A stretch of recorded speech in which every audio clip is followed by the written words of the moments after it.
সকল আপোনালোকক সকলোকে গুড মৰ্ণিং। এই ৰাতিপুৱা তো এই ৰাতিপুৱা আপোনালোকক এটা বস্তু দেখুৱাব লৈ গৈ আছোঁ, চকলেটৰ গছ। তো চকলেটৰ গছ মানে মই জীৱনত প্ৰথমবাৰ দেখিম, তো আপোনালোকক লৈ গৈ আছোঁ, তো চাই থাকিম।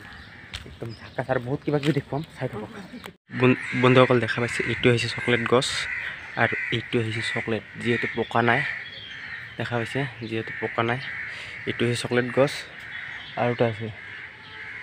তো হৈছে যিহেতু লাৰিব নোৱাৰোঁ, মই ধৰিব নোৱাৰিম বেলেগৰ গছ, তো পাৰ্মিশ্যন লৈছোঁ ভিডিঅ' কৰিবৰ কাৰণে। হে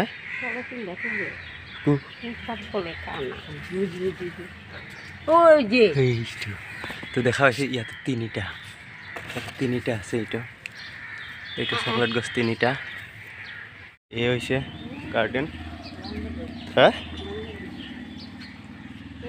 তো বন্ধুসকল আপোনালোকক দেখুৱালোঁ চকলেট গছ, তো কেনেকুৱা, আৰু মই জীৱনৰ প্ৰথমবাৰ চালোঁ, তো ভাল লাগিল। যিহেতু আৰু পকা নাই চকলেট গছটো, মানে চকলেট পকা নাই, আৰু চকলেটৰ ভিতৰত কি কেনেকৈ থাকে আপোনালোকে সকলোৱে গম পায়। সকলোখিনি চকলেট কেনেকৈ বনায় আপোনালোকে সকলোৱে বেলেগ অন্য বহুত ইউটিউবাৰে ভিডিঅ' বনাইছে, মানে কেনেকৈ কি কৰিলে এইটো মানে চকলেট হয়। তো আপোনালোকে সকলোৱে জানে। আৰু যে আজি যে মই চকলেট বস্তু দেখুৱাব গৈছিলোঁ, তো পকা নাই, যিহেতু কেঁচা আছে, তো তাৰ কাৰণে ইমানখিনি হেৰি কৰিব পৰা নাই। তো আপোনালোকে চাই থাকিব।